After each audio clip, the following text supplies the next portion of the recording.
Looking for the inside scoop on tech marketing?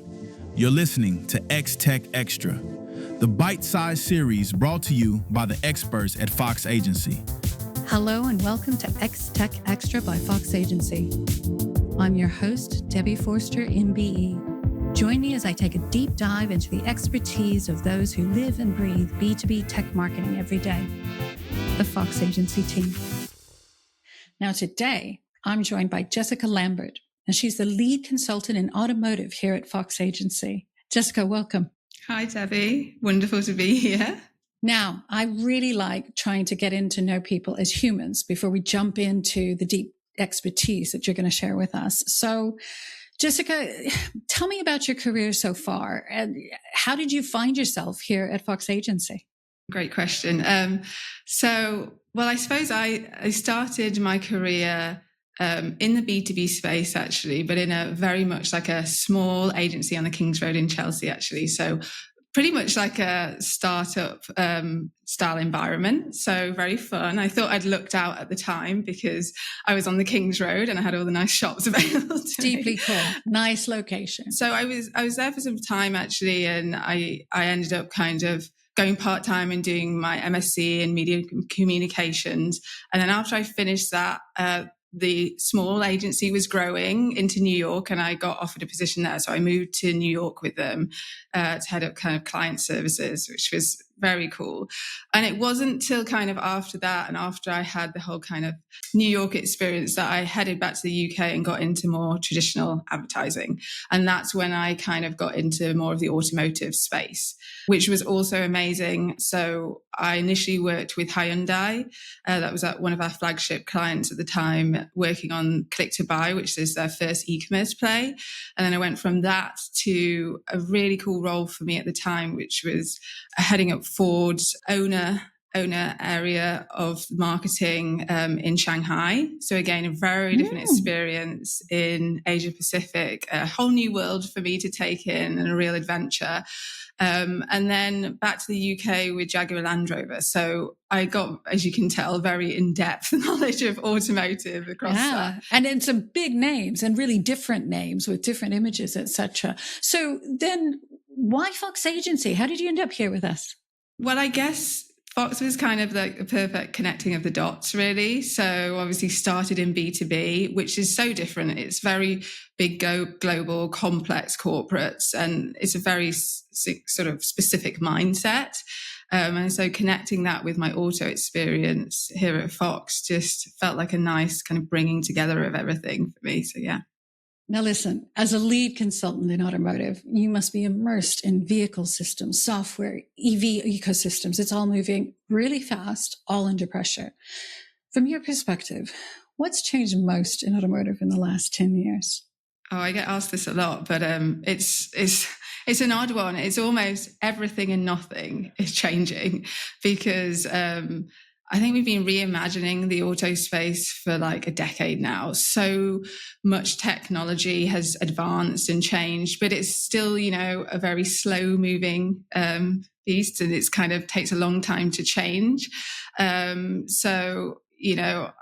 I was looking back the other day at I think a report I did in 2018, and the same trends were there. So we had kind of this moving into digitalization of buying vehicles and e-commerce, but autonomous vehicles and connected vehicles were sort of still in the mix. So a lot of the same trends are still around, but they're just taking shape now finally.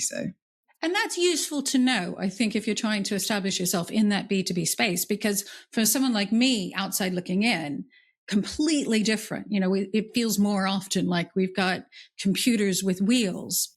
Now, you work with some of the most advanced automotive technology businesses out there. When you think about it, vehicle technology systems providers sit at the heart of safety, performance, compliance, yet so many of them are really struggling to communicate. Why is system critical value so hard to articulate? Well, I think when you're trying to communicate something like safety or performance, it's very tricky and there's a thin line because it holds invisible value and it's almost forming like the baseline of what we think of as a necessity. So, if I get into this car and drive from A to B, am I going to be safe? We hope that's just the given. And you don't necessarily want to shine a spotlight on that. But I think there's great examples in the B2C space of those that really own that narrative and reshape it. So the likes of Volvo, I'm sure you know that advert with the young couple who are kind of looking into the future. And basically we won't give a spoiler on it, but essentially it shines a light on the facts of like, it's almost those things that we don't talk about or the things that don't happen that are just as important as those that do. And I think it's that kind of a really interesting play on it. But I think what's also a bit more tricky in the B2B space is that things to do with safety and testing and compliance are actually being redefined. Now we're moving from kind of hardware component-led solutions to software-defined vehicles. You know, there's more at play, and there's like iterative software updates and things that need to happen and be tested and be compliant. So it is a lot more complex in this industry in particular. Now, parts manufacturers, which I have learned are called OEMs, according to the acronyms for your sector.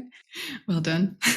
These are complex buying organizations. They've got stakeholders in commercial, technical, executive functions, and often with competing agendas.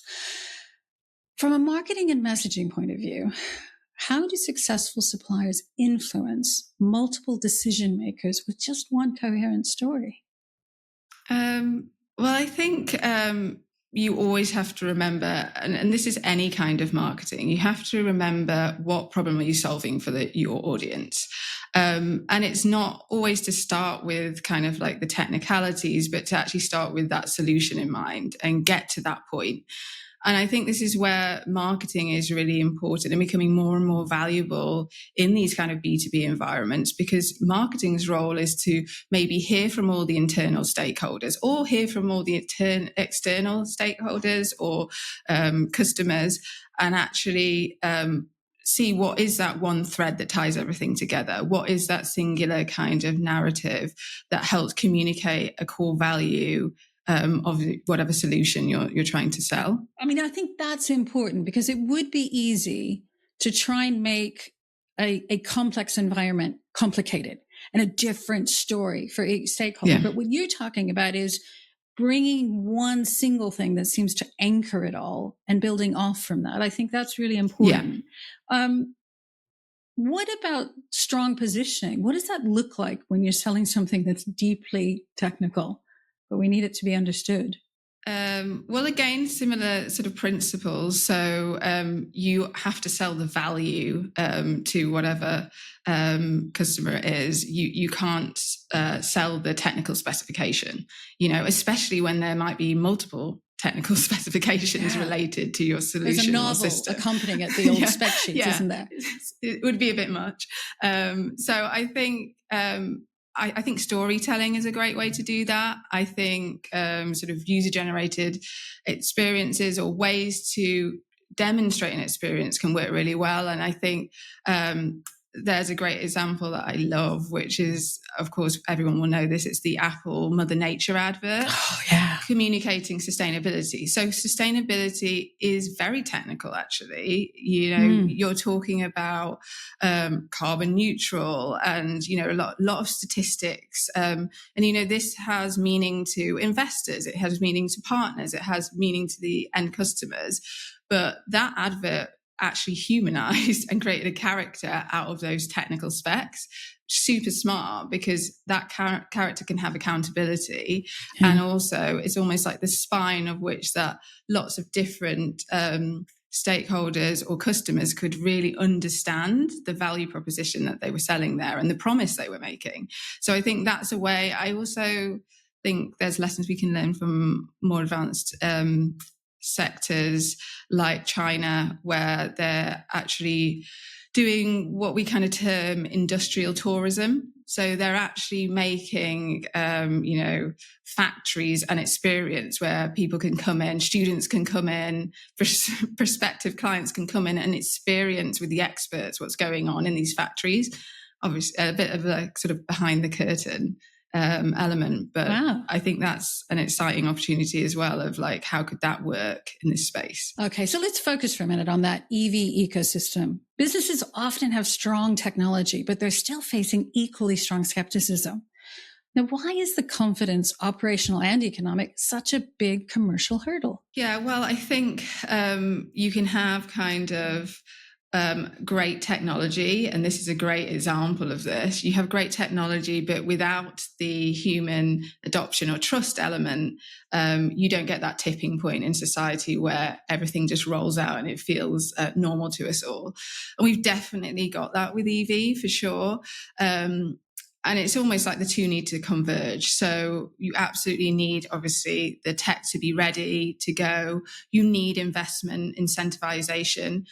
Arguably, I don't think in some parts of Europe we have been incentivized as much as other places like China, where they've incentivized across, the supply chain, but right into kind of like infrastructure and down to the end consumer. We have some incentive, but not all.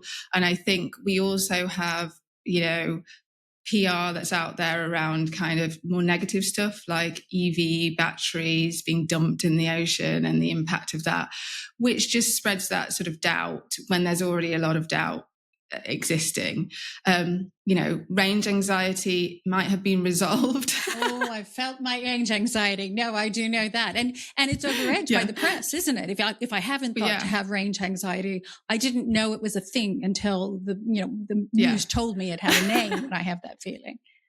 Yeah, we can all, we know that anxiety, and especially if anyone's a mother or, have, that thing of you don't need another thing to think about. But I think, we're in, uncertain times economically. There's a lot of financial pressures on people. There's a perceived expensive cost with running EV vehicles. There's also the inconsistency in sort of charging points and where they will be. And, is that network really fully set up?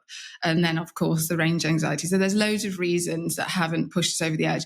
A lot of those things are actually resolved. And we know from when we look at China and places where they have rolled it out, we know these things, can be solved. But yeah, I think we just haven't had that convergence yet to tip us over. And if we've got to make that case, it has to be beyond incentives. It has to be beyond policy. We've got to be able to show that business case or some kind of proof point. Is there a way forward to break through there? Yeah, I mean, my opinion is, all the trends will say that we're going to get there. I mean, the Paris Agreement, for us to be kind of climate neutral by 2050, it's there. Like a lot of countries have signed up to it. I think there's some great things within the auto space, like fleet, for example, where you've got, vans that are driving the same route where they have a lot of emissions, So nailing it in certain areas, I think, can have a cascading effect to really help the rest of the industry. So I hope that happens, really. I think that's a really smart way through, because when you're talking fleet, you've got the scale, you can drive up some numbers, get some stats that are good, but also, your B2B fleets are driven by Cs who can then bring that through. And that's a great breakthrough point to think about in that respect. Okay, so uptime, reliability, now these are often the real value in the ecosystems. How should companies be translating that into compelling, competing commercial messaging? Well, I think this is where authenticity is really important. So if you can imagine, we spoke about range anxiety earlier. I think the best way to actually communicate that trust element, and this goes from consumer side, but in the B2B space as well, is actually having real, authentic, user-generated content talking about some of these experiences and really bringing it to life. And I think that'd be a great way to kind of transcend some of that and get the right messaging.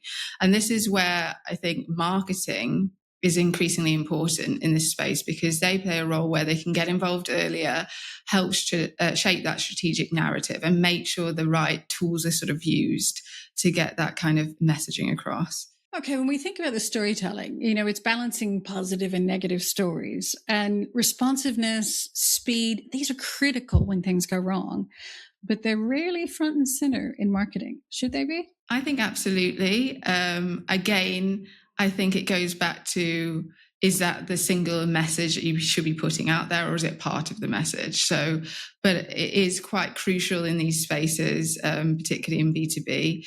And again, you will find whether it's crucial for your particular message if you involve marketing, if you go through those practices, if marketing are at the table when we talk about kind of the tech and the specs and the solutions. If they're involved at that stage, they will know what then will resonate as that kind of value proposition later on. Okay, let's start tying it all together. If I'm thinking across systems, software, and EV, what are the keys to success for go-to-market strategy? Well, we've spoken a lot about trust. Trust is a huge element, the human side of things. And actually, arguably so, more important in the B2B space. You're talking about complex, long sales cycles, relationships are long-term. So I think really investing in creating a solution for your customer is key. So I think concentrating on building authentic connection with your audience, whoever that is. I think being clear on a singular core message, which you want to put out there for that solution. And by the way, I think there's a lot that some of the OEMs and the tier one kind of engineering companies can learn from kind of the tech space at the moment, because I think tech really placed marketing at the center of what they do, and it's allowed them to, dominate certain market share because of that. And I think actually we're in a state where we've got kind of software-defined vehicles, and actually it needs to have more of a prominence to own that space and to actually push things forward into the next sphere of like where we're going to take automotive and define that space. I think they've got a really important role to play. So Jessica, I want you to imagine I am on the leadership team and I need to turn complex automotive innovation into sustainable growth. What do I need to remember? What must I do? I think the first thing to remember is you've got really key experts probably at your disposal that you're not utilizing, i.e. marketing. So many times in more traditional OEMs, you find that marketing are really treated as the colouring in department. And I think those days are done, in my opinion. I think that, as I mentioned before, there's a lot we can learn from the tech side of tech companies where they're actually really putting marketing front and centre. And as a leader, I would hope that you would bring marketing in earlier, involve them in those strategic conversations to make sure that they can actually really help you position yourself in an industry where we're actually creating solutions to drive the auto sector forwards. It's a pretty important thing to do and a pretty important time to do it. Fantastic. Okay.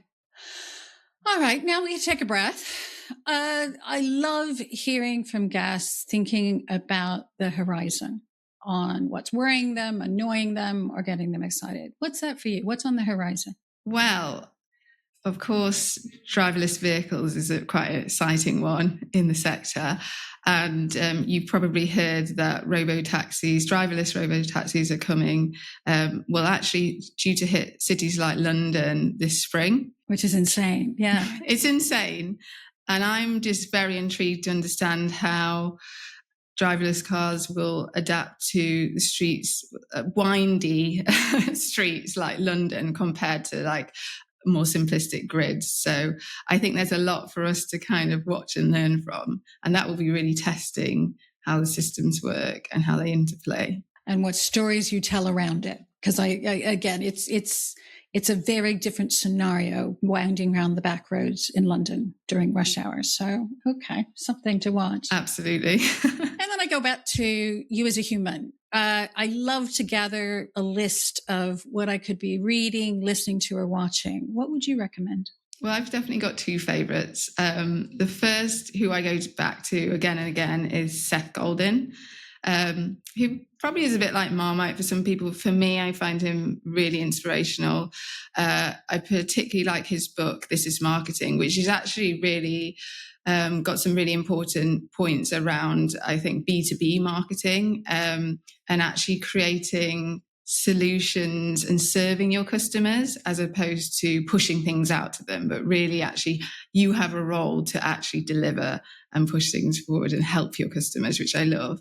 I love that whole concept. The other one, he's a bit more controversial, but I think a bit of a genius in advertising is Rory Sutherland, who says it how it is, really. But I think, again, sometimes you need to do that in this space to kind of cut through. So I do enjoy listening to him as well. Cutting through the noise. And I think there's been a thread of some of what you've been talking through for a lot of this. However complex something is, it doesn't have to be complicated. And it's returning back to first principles. It's understanding however much things change on the outside, there are those core principles that you should go back to make sure that you're still driving forward the right kind of value. Yeah. And that's what I love about marketing. I think marketing, the core strategic principles always stay the same.